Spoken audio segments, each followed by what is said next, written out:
दोस्तों, आज जानेंगे घर में पति पत्नी के बीच क्यों झगड़ा होता है और इसके साथ साथ यह भी जानेंगे कि घर में आई पत्नी बहू या किसी भी अन्य स्त्री को कौन सी एक ऐसी चीज है जो अवश्य देनी चाहिए। दोस्तों, एक बार नारद जी भगवान श्री कृष्ण से मिलने द्वारिकाधीश की ओर चल देते हैं और जब द्वारिका में नारद जी पहुंचते हैं तो नारद जी को देखकर भगवान श्री कृष्ण कहते हैं, हे देव आर्षि, द्वारिका में आपका स्वागत है।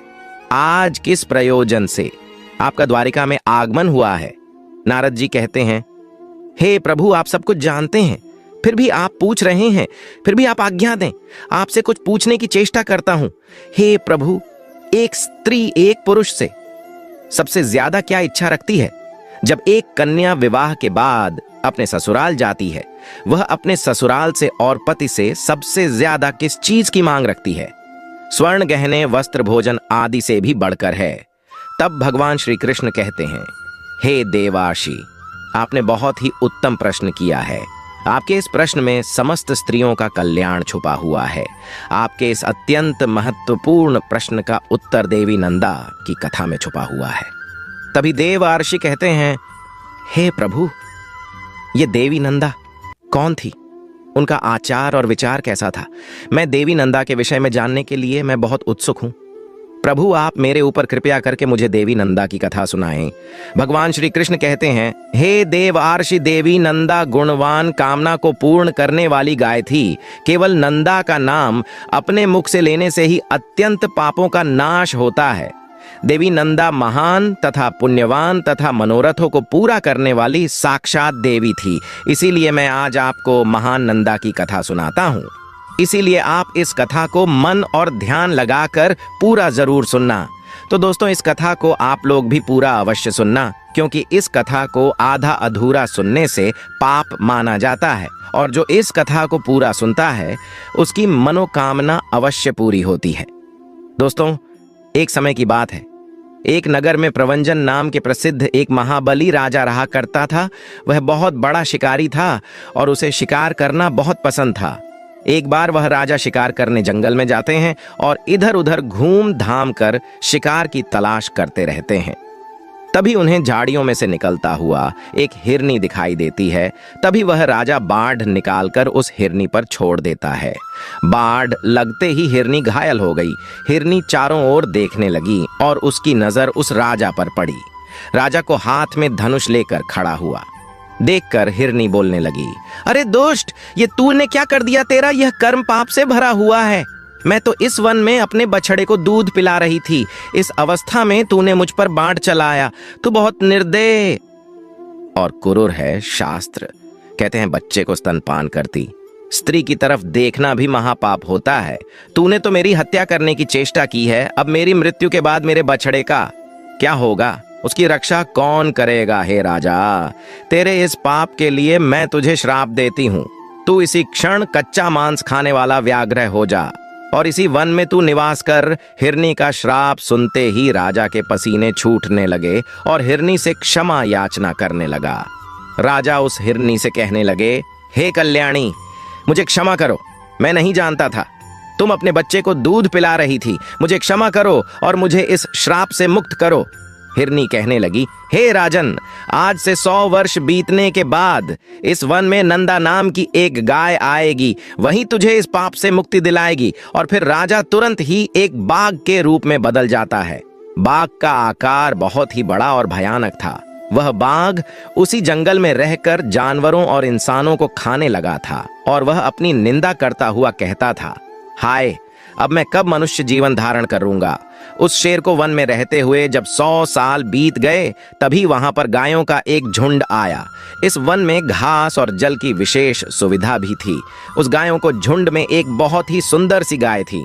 उसका नाम था नंदा और वही उस झुंड की प्रधान और सबसे आगे निर्भय होकर वह चला करती थी। एक दिन वह अपने झुंड से बिछड़कर उस बाघ के सामने पहुंच गई। तभी बाघ उस गाय को देखकर खड़ा हो गया और उसके पास जाकर कहने लगा, हे गाय, आज विधाता ने तुझे मेरे पास भेजा है। तू स्वयं यहाँ चल कर आई है। बाघ की यह बातें सुनकर गाय को अपने बछड़े की याद आने लगी।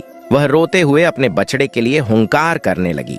उस गाय को रोता हुआ देखकर वह बाघ बोला, हे गाय, तुम क्यों रोती हो? इस संसार में सभी अपने कर्मों का फल ही भोगते हैं। तुम खुद मेरे पास चलकर आई हो, इससे जान पड़ता है तेरी मृत्यु स्वयं ही तुझे यहाँ लेकर आई है। तू व्यर्थ ही शौक क्यों कर रही है? तू रो किस लिए रही है? ये सब बातें सुनकर गाय बोली, हे बाघराज, मुझे क्षमा करो। मैं जानती हूं तुम्हारे पास आए जीव जंतु और प्राणी की रक्षा असंभव है। तो हे बाघ, अभी कुछ ही दिन हुए हैं मैंने एक बछड़े को जन्म दिया है।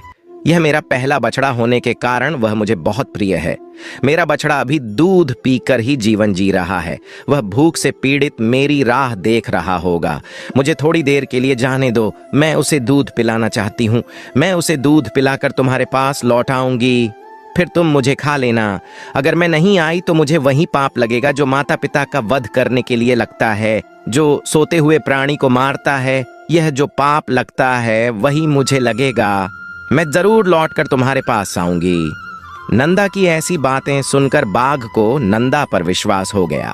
वह बोला, तुम्हारे इस शब्दों पर मुझे विश्वास हो गया। तभी नंदा बोली, मैं अपनी शपथ का पालन जरूर करूंगी और तुम्हारे पास लौटकर जरूर आऊंगी। ये मेरा तुमसे वादा है। और गाय वहां से चली गई। वह दौड़कर अपने बछड़े के पास पहुंची और आंसू बहाने लगी। अपनी मां को रोता हुआ देखकर बछड़ा बोला, हे माता, आज तुम अत्यंत डरी हुई दिखाई दे रही हो। क्या हुआ फिर? नंदा बोली, तुम स्तनपान करो और यह हमारी तुमसे अंतिम भेंट है। इसके बाद तुम्हें माता का यानी मेरा दर्शन नहीं हो पाएगा और मुझे बाघ के पास वापस जाना है। फिर बछड़ा बोला, तुम जहां जाना चाहती हो वहां मैं भी चलूंगा। तुम्हारे बिना मैं नहीं जी पाऊंगा। तभी नंदा ने कहा, बेटा, मेरी मृत्यु निश्चित है। तुम वहां मत आना। जिसकी मृत्यु निश्चित है उसी की होती है। ऐसा कहते हुए नंदा अपने पुत्र से अलविदा लेते हुए बाघ के पास चली गई। जैसे ही वह बाघ के पास पहुंची, उसका बछड़ा भी उसके पीछे पीछे दौड़ता हुआ उसके पास आ गया और अपनी माता तथा बाघ के बीच में आकर खड़ा हो गया। बछड़े को देखकर नंदा गाय उस बाघ से बोली, हे बाघ, मैं सत्य धर्म का पालन करते हुए तुम्हारे पास आ गई हूँ। अब तुम केवल मुझे खाकर अपनी तृप्ति करो, किंतु मेरे बछड़े को जीवन दान दो। फिर वह बाघ बोला, हे गाय, तुम तो बड़ी सत्यवादी निकली। जो सत्य का पालन करता है और सच्चाई की राह पर चलता है उसका कभी अमंगल नहीं होता है। तुम्हारी सत्य की परीक्षा के लिए ही मैंने तुम्हें भेजा था, अन्यथा मेरे पास आकर तुम जीवित नहीं लौट सकती थी। मैं तुम्हारे भीतर सत्य की खोज कर रहा था, वह मुझे मिल गया। इस सत्य के प्रभाव से मैं तुम्हें आज बख्श देता हूँ और तुम आज से मेरी बहन हो और यह तुम्हारा पुत्र मेरा भांजा हो गया। मैं महापाप और दुराचारी हूँ। गायों में ऐसा सत्य है। यह देखकर मुझे अपने जीवन से घृणा हो रही है। अब तक मैंने हजारों जीवों को मारा और खाया है। बाघ ने कहा, मैं इस पापों से मुक्त होना चाहता हूँ, मुझे कोई रास्ता दिखाओ। तभी गाय बोली, हे बाघराज, कल युग में एक ही दान को श्रेष्ठ माना गया है, वह है समस्त प्राणियों को अबेदान। इससे बढ़कर दूसरा कोई दान नहीं है। जो समस्त प्राणियों को अबेदान देता है वह सभी पापों से मुक्त होकर पर ब्रह्म को प्राप्त होता है। पुरुष को सदैव ही अपनी पत्नी की रक्षा करनी चाहिए। जो पुरुष अपनी पत्नी को अबेदान देता है उसकी पत्नी 7 जन्मों के लिए उसकी ही हो जाती है। यही परम कल्याण का साधन है जो मैंने तुम्हें बताया है। फिर बाघ ने कहा, हे देवी, पूर्व काल में मैं एक राजा था, किंतु एक हिरनी के श्राप के कारण मुझे बाघ का शरीर प्राप्त हुआ था। तब से मैं निरंतर प्राणियों का वध करता आ रहा हूँ, लेकिन अब मैं तुम्हारी ये सारी बातें सुनकर अब मैं सब भूल जाऊंगा और तुम्हारे उपदेश से मुझे सब कुछ स्मरण हो गया है। हे देवी, मैं तुमसे अब एक प्रश्न पूछता हूँ, तुम्हारा नाम क्या है? गाय ने कहा, मेरे स्वामी का नाम नंद है और उन्होंने ही मेरा नाम नंदा रख दिया है। जैसे ही नंदा का नाम उस बाघ के कानों में पड़ा, वह राजा श्राप से मुक्त हो गया। उसके बाद नंदा अपने बछड़े के साथ उत्तम लोक में चली गई। फिर नारद जी कहते हैं, हे प्रभु, मेरा दूसरा प्रश्न यह था कि पति पत्नी क्यों आपस में झगड़ते रहते हैं? तब भगवान श्री कृष्ण कहते हैं, हे देव आर्षि नारद, इस संसार में जिस घर से अबेदान नहीं किया जाता है उस घर में पति पत्नी के बीच लड़ाई झगड़ा और क्लेश सदैव बना रहता है। इसीलिए हर व्यक्ति को अपने जीवन में अबेदान करना आवश्यक माना गया है। तो दोस्तों, इस कथा के माध्यम से हमें पता चलता है कि सबसे बड़ा दान अबे दान होता है और कभी भी किसी के साथ हिंसा नहीं करना चाहिए। दोस्तों, उम्मीद है कि आपको भी यह कथा पसंद आई होगी। दोस्तों, अगर कथा पसंद आई हो तो कमेंट बॉक्स में जय श्री कृष्णा लिखकर वीडियो को लाइक करके और अपने दोस्तों और फैमिली में वीडियो को शेयर अवश्य करना, जिससे सभी को जानकारी प्राप्त हो सके। दोस्तों, वीडियो पूरा देखने के लिए आप लोग का धन्यवाद।